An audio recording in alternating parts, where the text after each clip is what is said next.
আসসালামু আলাইকুম। মিষ্টি ব্লকের পক্ষ থেকে আপনাদের সবাইকে জানাই আমার সালাম, আদাব ও শুভেচ্ছা। দেশ বিদেশের ভাই বোন বন্ধুরা কেমন আছেন? আলহামদুলিল্লাহ, তো ভালো আছেন। আমি আলহামদুলিল্লাহ আল্লাহর মেহেরবানিতে ভালো আছি।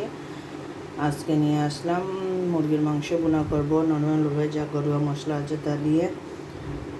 পা মুরগির পা, ফার্মের মুরগি আর রান মাংস অল্প পরিমাণ দিয়ে রান্না করব। আপনারা আমার সাথে পাশে থাকুন, চুলার পাশে চলে আসুন। ঘরোয়া উপকরণ যা আছে তা দিয়ে আজকে রান্নাটা করব। আসসালামু আলাইকুম। আমি একটা লোয়ারি বসিয়ে দিয়েছি, বিসমিল্লাহির রহমানির রহিম। আগুনও দিয়ে দিলাম।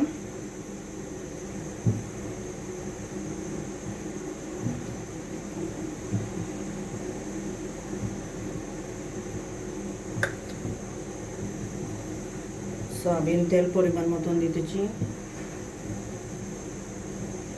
মুরগির মাংস তো একটু গুঁড়া করবো, তাই একটু তেলের পরিমাণটা বুঝে শুনে দিলাম।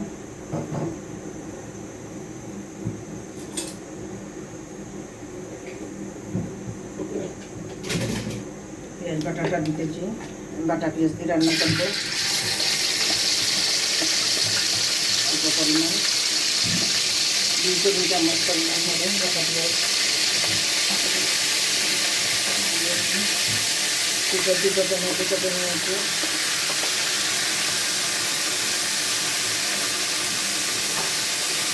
আদা রসুন বাটা 1 চামচ পরিমাণ।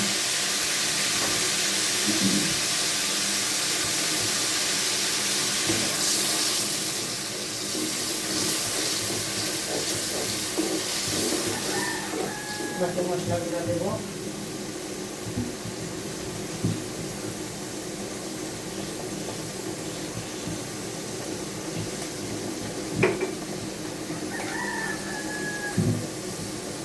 হলুদ গুঁড়ো পরিমাণ মতন 1/2 চা চামচ, মরিচ গুঁড়ো 1 চা চামচ,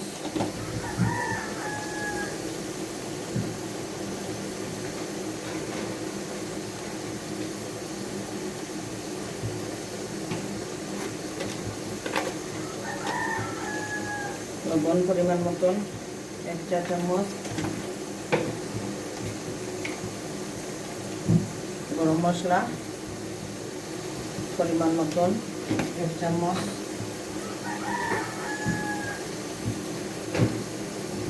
গরম মশলা মানে আমার নিজের হাতে তৈরি সবজি গরম মশলাগুলো, দারচিনি, এলাচি, কালো এলাচ, সাদা এলাচ, জয়দি, জয়ফল সেগুলা, স্টার তারা সেগুলা। আর এটা হলো জিরা, ধনে, সৈর গুঁড়া, গোয়ামরি, রাঁধুনি।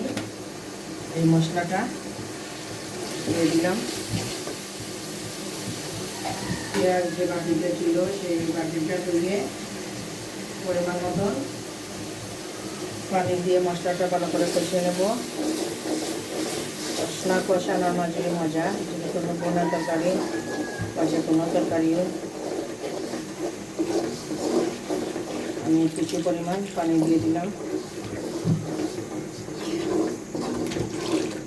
বাটিটা ধুয়ে মশলাতে 10-15 মিনিট মশলাটাই ভালো করে কষিয়ে নেব। কিছু টক দই দেব, পরে পেঁয়াজ বেরেস্তা দেব, টক দই পরিমাণ মতন দিয়ে দিলাম। এই হলো আমার উপকরণ।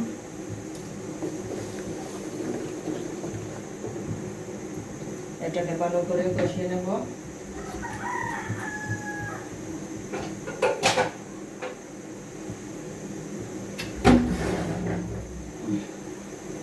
ঢাকনা দিয়ে ঢেকে দিতেছি, আপনারা অপেক্ষায় থাকুন। মশলাটা একটু নেড়ে চেড়ে দিতে চাই। মশলাটা 10 মিনিট করে ফিরে আসলাম আপনাদের মাঝে। মশলাটার অলরেডি দেখতে পাচ্ছি তেলটা বেশি উঠেছে। এটা দিয়ে এরকম দেখা যায়। আলহামদুলিল্লাহ কালারটাও খুব সুন্দর এসেছে।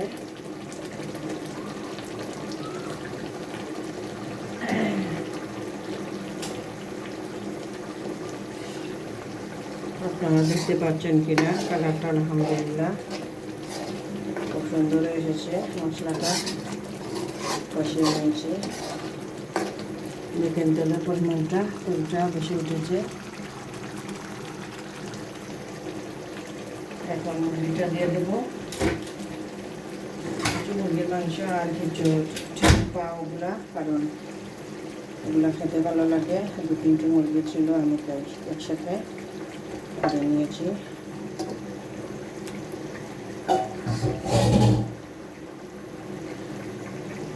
এটা একটু নেড়ে কষিয়ে নেব।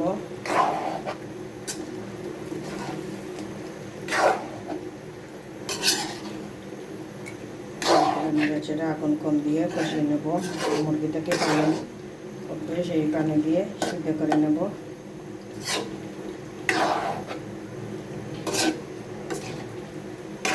ভালো করে নেড়েচেড়ে দিতেছি।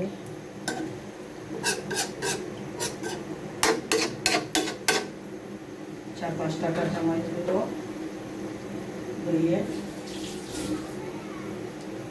4-5টা কাঁচামরিচ ধুয়ে নিয়েছি।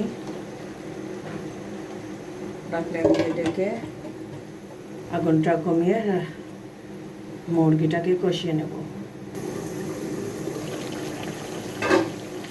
আপনাদের মাঝে আবার দিয়ে আসলাম।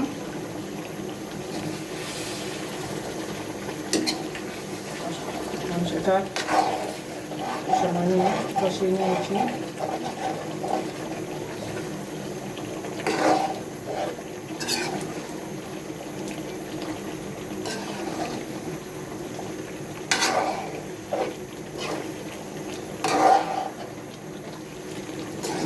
আপনারা একটু ফুল দিয়ে দেবো পরিমাণ মতন।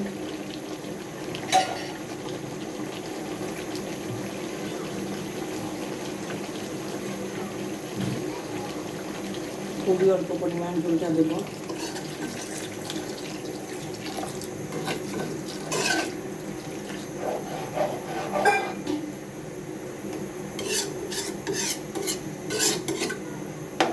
ঝোলটা দিয়ে বাকি মাংস যা সিদ্ধ কম হয়েছে সেটা করে নেব। আলহামদুলিল্লাহ ঝোলটা দেওয়ায় কালারটা এই মুহূর্তে বের হয়েছে অনেকটা পরিমাণ, সুন্দরভাবে উতরাচ্ছে। দেওয়ার 5-6 মিনিট পরে আবার ফিরে আসলাম।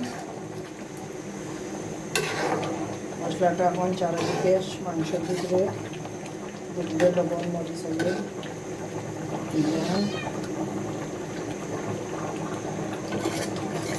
এখন দেখতে পাচ্ছেন হয়তো বা ঝোলটা বেশি, ঝোলটা থাকবে না, পানি উঠেছে।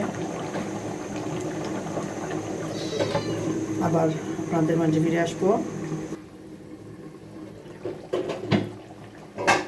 10-15 মিনিট পরে আবার আপনাদের মাঝে ফিরে আসলাম।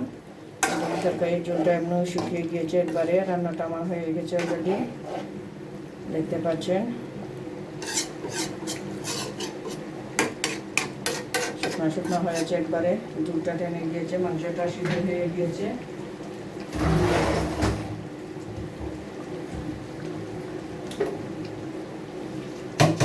পেঁয়াজ বেরেস্তা দেবো, দিয়ে চুলার আগুনটা নিভিয়ে ফেলবো। এরপরে আপনাদের তরকারি লুকটা দেখাবো।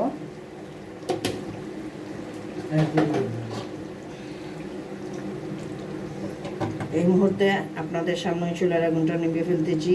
বিসমিল্লাহির রহমানির রহিম। 5 মিনিট পরে আবার ফিরে আসছি। এই দেখেন আলহামদুলিল্লাহ তরকারির কালারটা কত সুন্দর হয়েছে। আলহামদুলিল্লাহ খুবই সুন্দর হয়েছে। আরও 5-6 মিনিট যাওয়ার পরে কালারটা আরও সুন্দর হবে। আমার এই ভিডিওটা দেখে যদি ভালো লাগে তাহলে লাইক কমেন্ট শেয়ার করবেন। অনুরোধ রইল আপনাদের কাছে, প্লিজ আমার চ্যানেলটা সাবস্ক্রাইব করবেন। সবাই ভালো থাকুন, সুস্থ থাকুন এই কামনা করে বিদায় নিতেছি। আসসালামু আলাইকুম।